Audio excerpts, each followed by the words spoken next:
What is up, YouTube? That's here, bringing you guys the very first of 2 videos based around best of 3 content, specifically targeting the VGC 2020 format. For those of you guys who don't know what best of 3 is the first to win 3 games in a battle. So, you know, when you guys are playing on a ladder, you guys just play 1 game. Well, in an actual tournament setting, all tournaments are best of 3. So, if you guys want to be the very best, like no one ever was, you guys should be practicing best of 3 format at least for VGC doubles. So, for this video and the next video I have to upload, they're going to be based around best of 3 formats. So, we're going to direct you guys to the question of the day. If you guys like best of 3, you guys want to see more best of 3, you guys want some tips for how you can get better at best of 3, leave a comment below and let me know. I actually have no problem, and I would much rather upload content that is like best of 3 games against like other YouTubers, you know, you guys in my stream, like everyone, all the viewers, everyone. I would love to upload predominantly best of 3 content because I feel the game can get a lot more like in depth, and there's a lot more conditioning and stuff like that, and much more cool meta stuff when it's a bunch of games against like the same players. Other than, you know, just playing random people on ladder. So let me know if you guys want to see more best of 3 content. I'll do my best to bring you guys what you guys want to see. So thank you for watching. Enjoy the video. First game. Viewer battle going against Squidweed. This is a VGC 2020 doubles game. I love seeing that Center Scorch. I love seeing the Weavile. I wonder if he's pulling a little bit of a Wolf Glick combo team with like Surf Weavile with weakness policy like Center Scorch. How cool would that be? Yo, we should make that team. That should definitely be a team. Let's see, though. I actually think Hydreigon is quite decent here. It's pretty good against a lot of those Pokemon. I don't know if I can get the speed control required to make it work, but like it's good against Dragapult if I have the speed control. It's good against Indeedee if I have the speed control. It's good against Weavile if I have the speed control. You're starting to see a little bit of a pattern. I think I am going to go Hydreigon Togekiss. Let me just check this Togekiss set for 1 second. I want to see if it has a air attack on it, like a Max Airstream. I can go Max Airstream. Perfect. So yeah, I'm going to go Togekiss Hydreigon. Togekiss, Hydreigon, and then I need 2 more Pokemon. Let's see, Ferrothorn is usable here, but like I bet you the Centiskorch is coming, and so I think I might bring the Rhyperior instead. So like Rhyperior could definitely come. I think Arcanine is a good bring, and then like I don't know if I want to bring Jellicent. Maybe I'll just bring the Ferrothorn. It's just that like I feel that we'd get run over by a Dynamax Pokemon if we bring the wrong Pokemon. Let me think about this. Do you guys think we should bring Ferrothorn or Rhyperior? I think Rhyperior is a little bit better. It pretty much forces them to go Rotom, right? Let's go. Here we go. Going into the very first viewer game of the day. Can you talk about Protect versus Yawn in that Togekiss slot? This is not my team. Yawn's terrible. I don't think they should have Yawn. Yo, some more bits. Whiskey Scoop. Can't stay long. That's going to come out and say, wish you a happy new year. Hope we can match at a regional. Yo, are you going to be going to Dallas? Yo, are you going to be going to Dallas? I'd like to play with Dallas. Good morning. Hope your Christmas went well. Christmas went amazing. Centiskorch Weavile. Is it Surf with weakness policy? Was I right? Am I so good at the game, right? Am I so good at the game that I can like see that coming in the team preview? I might be. I just might be. All right. Let's see. What do I want to do here? I think the right play is to like Max Airstream the Centiskorch. I think it's actually the right play to Max Airstream Centiskorch and switch in the Arcanine. So it'll give my Arcanine the speed boost. Also, they'll make it so like Weavile can't go for like fake out plays in the Hydreigon slot. Can't go for ice attacks in the Hydreigon slot. We'll see, though. We'll see. Yes, sir. That's my local regional. See you there. Yes, I will see you there. Definitely. Definitely see you there. This also is a huge... Oh, he's White Smoke. Okay. Okay, White Smoke. Yo, White Smoke's not bad. Guys, is White Smoke the hidden ability on Centiskorch? Me and Jellysound were arguing about it. Jellysound thinks the hidden ability on Centiskorch is Flame Body. I think the hidden ability is White Smoke. So maybe you guys actually know. We all know that Flash Fire is the best ability on it, but I think... it's Flame Body. Dang it, I'm wrong. Oh, man, Jelly sounds so smart. I'm so wrong. All right, whatever. Whatever. I'll get him next time. White Smoke's better than Flame Body, though. All right, Ice Punch. Yo, never heard of it. Get that Intimidate. Get that Switch in. Know what I'm saying? Goes for a Fire Lash. Never heard of it. All right, is that a speed drop or an attack drop? Defense drop. Ooh. Had to do it to you. No, it's fine. It's fine. It's fine. All right, so we get that big damage. Yo, I actually think that, like, Surf with, like, G-Max Centiskorch... Someone hook me up with like an Assault Vest G-Max Centiskorch, and I will pop the Surf Weakness Policy Pogger play. We take that guy out. Remember, this also gives our Arcanine a speed boost, so now we can like check that Weavile. I think Weavile is most likely sashed in this situation, so I think we're in a pretty good spot. I love Togekiss. Like, someone was asking me, like, why Togekiss over, like, Braviary. I think Togekiss is really good because I could have went for Follow Me there. I could have went for, like, if I expected like a Will-O-Wisp or something, or some sort of status move, I could have went for like a max Airstream. Sorry, a max Starfall. Yo, thank you for the follow. JCC Magma, appreciate it. Let's see, is that a Rotom Wash? Is that a Rotom Wash? Is it now? Let me think. I'm actually thinking about Snarling here, because we need to break the Weavile Sash anyways. Yeah, that's a good play. Alright, he's probably going to be Dynamaxing this turn. He's withdrawing the Weavile. Yo, this is still good. Most likely there's a special attacker coming in. Yep, there it is. There we go. Probably going to be Dynamax Rotom, I would imagine. And so this is a really, really value Snarl here. There's the Psychic Surge up. Battlefield's getting a little bit weird, blocking those priority attacks. Hopefully we battle today. Yes, please. We're doing viewer battles all day today. Look at that super effective Snarl damage from the Bulky Wall Arcanine. Remember, this is the speed boost that lets us outspeed all of our opponent's Pokemon that we got from the Max Airstream last turn. And we're probably running a Max Starfall. Max Starfall busted. Look at that big damage. He's not Dynamaxing. So, like, Rotom might be able to proc like a Wiki Berry here. But if you don't proc a Wiki Berry or some sort of, you know, defensive berry, we're going to be in a pretty good spot. There's the berry. Yo, love to see good opponents. Love to see good opponents. I want to see if it's citrus or if it's the other berry. Looks like it is the citrus berry, which, you know, puts him within range for the second one. Goes for a Nasty Paw. That's a pretty nasty combo. I think Nasty Paw on Rotom is so cheeky. I think it's super cheeky. I've seen it a lot on Rotom washes. I don't know if I'm exactly like a fan of it, but I think it's still pretty cool. We're going to mix it up. We're going to go for a Max Starfall on the Rotom. We're going to go for a Flare Blitz into the Indeedee. Remember, we are still faster than the Indeedee, most likely. Who are you Dynamaxing with? Are you Dynamaxing with male Indeedee? Yo, that'd be super crazy. You say, is this a good Zenmo Galarian Darmanitan moveset? Icicle Crash, Fire Punch. Does it get Fire Punch? Earthquake Belladrum. I guess. That seems okay. Alright, he's going Dynamax Indeedee, so I will not be able to KO with this Fire Blast. Remember, this is my last turn of Dynamax, so they're going to have a huge power play for the next 3 or 4 turns. He's protecting with Rotom. So smart. Blocking the damage from our max attack. Oh, is that a crit? Yo, is that a crit, though? Or is that just how much damage I do? Am I just the best? Wow, that's just so much damage. That's so much damage. Alright, so Rotom's going to be chunked as well. Remember, you can't fully block the max moves. So one good thing about next turn is I will be able to go for Dazzling Gleam to get some big KOs next turn. And he shouldn't be able to take out my Togekiss because we are dummy thick. Dummy thick. And then we're probably going to be going for... I mean, I would say just probably like... Oh, it's Life Orb. Okay, we take those. Yo, Indeedee going down for the count. Indeedee going down for the count. And let's see. Morning, is there a queue to join? No, we're just battling random people. And I like to do like one viewer battle stream a week if I can. So I hope you guys like it. Remember, they can totally go for like a fake out on our Togekiss this turn. Totally can just fake out our Togekiss this turn. So I gotta be smart about it. I gotta be smart. I gotta be cool, calm, and collected. We're just gonna go for this. And I think I am gonna just Snarl again. Because Snarl would still break. Snarl would make it so like even with Weavile's Sash, like Dazzling Gleam plus this would KO. So it's forcing a fake out into one of our slots. And, you know, Snarl, you know, also hits the Rotom, mitigates a lot of that special attack boost we got from the Nasty Plot. He goes with a fake out, targeting the correct Pokemon. You'll love to see correct targeting. And Snarl comes in. Remember, we still have that big speed boost. So we're going to be able to neuter the Rotom, break the Weavile Sash, and, yo, we crit the Weavile. We take those all the way to the bank, right? Took the core of my Ice Cream Dream Team to use Dracozolt over Dracovish along with a few other changes, and it feels all right. Yo, that's awesome.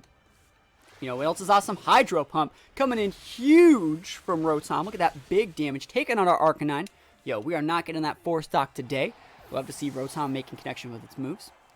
I'm going to come back out with that Hydreigon because Hydreigon's busted. And then we're just going to go for a Dazzling Gleam here. Remember, we still have the +1 speed from the earlier Max Airstream. So we should be able to get some double KOs here. Dazzling Gleam. And you know what? You might as well just pop...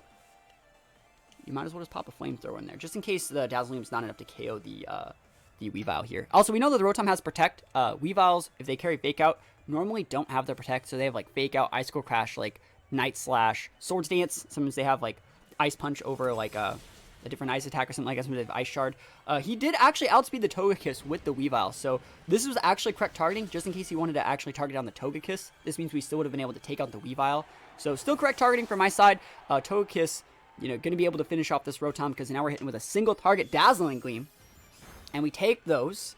What a fun game. I really like the Rotom. I really like the Nasty Plot Rotom. What an absolutely cool team. I think that the Scorch Weavile with Surf with like Assault Vest and sorry, not Assault Vest, with like Weakness Policy potential is something definitely worth looking into. So now let's talk about what we've learned from the first game. The first game we saw that the Scorch did not have like the Weakness Policy. The Weavile didn't show its item. We have to assume it's Sash. The Rotom was like a nasty plot set. We did see its item. Going into the next game, we have a lot of information. We didn't see anything about the Dragapult. We didn't see anything about the Scrafty. We just saw the first 4 Pokemon. So let's see, how should we organize this? Togekiss was very good, but we can expect our opponent to tech for Togekiss. I think in this situation, I went with a really good lead the first time. This lead was really, really good. It baited them to using those big ice attacks. We were able to switch an Arcanine for free and be relatively safe. I still think we bring the Arcanine, and I think that since they're like really, really going in on that Rotom, I think I might want to bring Jelly Scent, just because I can switch it on a water attack if the Rotom gets popping off, because I think they should be Dynamaxing their Rotom. But Ferrothorn's also really good if they decide to Dynamax the Rotom. So I'm going to go with Ferrothorn. Ferrothorn, yeah, it's weak to Scorch. Yeah, it's weak to like Flamethrower Dragapult. But we don't know if the Dragapult has Flamethrower. He didn't bring it last time. So you got to realize maybe that's like a physical Dragapult. Maybe it has Dragon Dance. Maybe it doesn't have Flamethrower, doesn't have Thunderbolt. Maybe it's made for very specific matchups. And so we'll see what it comes out with this game. We didn't see that many choice items potentially. So hopefully we can keep up the win streak. And I always just want to tell you guys, whenever you're playing, you have to like continually think about playing games in like a best of 3 mentality. You have to absorb all the info and think about the vibes that your team gives off. Like, you got to think about, they're leading with these Pokemon. Why are they leading with these Pokemon? What is it that my team is telling them to make them react in this way? So we got to think in this situation, the reason they're probably leading with these Pokemon is because the last ones didn't go so well. It didn't end that well for our opponent last time. I could Dynamax this turn. I could totally first turn Dynamax, Max Starfall that Scrafty and get him off the board. Let's see. I could also like Max Airstream. We won't be able to outspeed the Dragapult. I don't know if I want to like double Max Airstream because I think the best is on the Scrafty. I think what I'm going to do is just go for a Dynamax Togekiss again. I think it was one of the best Dynamax Pokemon. We're going to Max Starfall the Dragapult, who I do not think is Sash. I think it's on the Weavile. And we're going to hard switch in the Arcanine again. We're going to go for one of the exact same plays. I think Arcanine's really, really good at mitigating things like Scrafty. I'd like to see if the Dragapult is Infiltrator or Clear Body for the remainder of the best of 3. So let's see. Arcanine popping it in. There's the Intimidate going up against the Scrafty. And are you Clear Body or Infiltrator? Looks like it's Clear Body. Correct choice. I think Clear Body's really good. So that actually tells us right here before anything even happens. Like, let's say he's Dynamaxing, which he is. The fact that we see it's Clear Body means that One thing about Dynamax and like, even Z moves in past gens, when people use them, you don't know if they're physical or special. It doesn't say that it's a physical, Max Airstream. It doesn't say it's a physical Max Phantasm or special. So, but we can assume that it's a physical Dragapult, judging by the fact that he has Clear Body over Infiltrator. So, let's see. Let's see what we're going with. Rage, how's it going? But, anyways. What do you mean cringe? It's not cringe. Yo, this is correct analysis of competitive Pokemon play. But anyways, yeah, we're going Dynamax Togekiss here. And let's actually see what the Dragapult's popping off at us. Going for a fake out into the Hydreigon slot. Again, he knows that we're Life Orb because we showed it. He goes for the Max Phantasm. It should not be able to do that much to Togekiss. We are dummy thick. And again, we can kind of assume that it is a physical Dragapult. Name Baby Launcher. Dragon Dart Physical. Yo. Hey, that's another way to look at it. Yo, nicknames play a huge thing, but remember, nicknames can be bait. Like, back in the day, like, people used to use nicknames and just completely confuse opponents and stuff like that. Dragapult should get Nasty Plot. I don't know about that one. That seems a little bit busted. Alright. Is that a Fairy Reduced Berry? Or is that, no, it's a 50. That's like a Pinch Berry or something. It's a Figgy Berry. Okay, cool beans. Alright, so we're going to be able to go for a Max Starfall here. Another Max Starfall. I could go for a Snarl. I don't think I need the Snarl. I think I'm just going to go for Flare Blitz on the Scrafty. I even think I could switch out my Arcanine.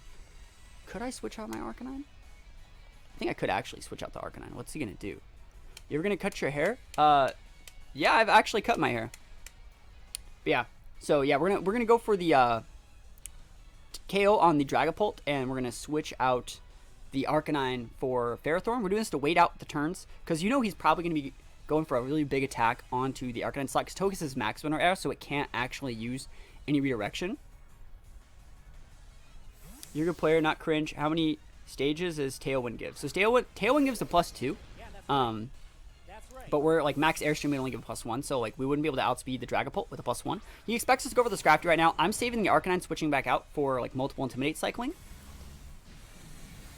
And we're going to take that damage. It sucks we're taking this damage, but I don't think it's actually the biggest deal.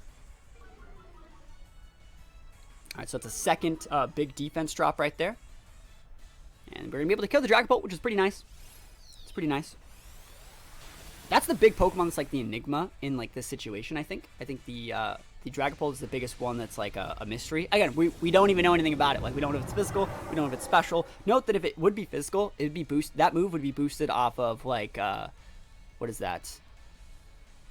The disappearing attack. Whatever the ghost attack where you disappear and come back, you know, a couple turns later, something like that. How do you play your Togekiss? Well, this Togekiss is made more to be like a team support. So like this Togekiss, the reason why we Dynamaxed it both games is to not get fake outed, because we need to set the speed control. We need to set the big, you know, the terrain, so we can't like get like status and stuff by our opponents, stuff like that. Ban Enforce, that one. Yeah, this is EDU's team. Yep. All right, so this is my last turn. I think I am just going to go for a max Starfall into the Scrafty. I kind of want to go for a max Airstream and Heart Touch in my Arcanine, though. I think I might do that. I think I might just max Airstream the Centiskorch like I did in the first game, and then Heart Switch in the Arcanine, get another good double Intimidate going. Again, being able to Psycho Intimidate is super important. Also, this like is really going to help our opponent. Like, they're going to be tunneling onto our Ferrothorn slot, because you kind of have to. Like, Ferrothorn's a Pokemon that requires a ton of investment to get off the board. And there's a White Smoke again. But again, he can't fake out our Dynamax Pokemon, so he's going to have to be fake outing our Arcanine slot. We're going to leave the Scrafty up, so the next turn I can just go for, like... Actually, that's going to do quite a bit. Remember, we already had 2 defense drops. We were barely hanging on. We were barely hanging on with it. But max Airstream coming in hot. Doing that KO. We already know there's no Sash or anything on that Pokemon. I wonder what the item is on it. It might be, like, a Lumberry. Maybe they'll tell us after the game. But you say, how come females in this game have better clothes choices and hairstyles than males? I mean, it's always been like that. Why do you think I play the female trainer? How do you feel about drought teams? I'm starting mine out with Solar Power Charizard, Drought Ninetales, trying to figure out from there. I love drought teams. I've used the drought team in recent videos. There's links to it on the channel right here. I use Maractus. I like Maractus a lot. All right. Good content, bro. Also like your YouTube channel. Keep up the good stuff. Yo, thank you so much for the kind words. Toka's going to get grinded on out here. I don't want to bring it. I think that Hydreigon is fine because we already got rid of the Dragapult. Why did you scarf your Togekiss? I didn't. This one's not scarfed. I did not scarf my Togekiss. It is unscarfed. I think we're going to go after the Rotom here. I think a Life Orb Dragon Pulse will be able to do quite a bit. Actually, let me think about this. I have a Ferrothorn. Ferrothorn can just beat the Rotom. So I think we actually need to go after the Scrafty. Like, hard after the Scrafty. Like, Scrafty? Never heard of it. Peace be with you, Scrafty. Spot there anyone else that audio when you lock in a move is disabled online? I don't know what you mean. HUD audio when you click to lock in a move is disabled online. I haven't even noticed. So we're gonna go Draco Meteor. I think the Draco Meteor is still the right play here. I know there's a Misty Train on the board, and I'm pretty sure the Scrafty is vested. Oh, the Scrafty is level 41. That's really weird. I didn't even notice that. I didn't even notice that. Is it because we're playing like this format? Either way, maybe someone. I think it's because we're playing like Battle Tower doubles. But we'll take those KOs. I've always been a casual Pokemon player, but I want to get competitive. What Pokemon with Pokemon Sword and Shield? Do you have a video that might introduce me to what the competitive scene is like? Or at least where to start? I think what you should be doing is just playing with Pokemon that you like. I think a lot of people just want to win, and that's unrealistic. You don't just, like, automatically start winning. I think you're going to have to, like, learn from the bottom up. I think that's pretty much the best way to play, is I think you should just play with your favorites. Rotom's level 50. I think it was just the Scrafty that wasn't level 50. We're going to go for Dark Pulse for flinches. Remember, he can't burn us. He cannot burn us. Because we got the Misty Train up. This is the last turn Misty Train. We should be able to take the KO. I think Scrafty's still really good in the situation. He goes for a Protect. He's waiting on the Misty Train. Smart. Alright. Play Showdown a bunch? I don't think you should be playing on Showdown. I think Showdown's actually a place you should not go. Because Showdown creates an unrealistic version of what the game is actually like at a competitive level. The meta on Showdown is completely different from the meta you're going to see at events. It's completely different from the meta you're going to play on Battle Spot, because people can just generate those Pokemon without any investment time. So you're going to see a million people bouncing ideas. Unless like you get to like the top 50 on ladder, then it's a little bit more realistic. Let me get a flinch. Let me get that flinch. I think building teams on Showdown is fine, but I don't think that using Showdown to like actually get better is a good idea. But thank you for the games. Sorry the Scrafty was level 41.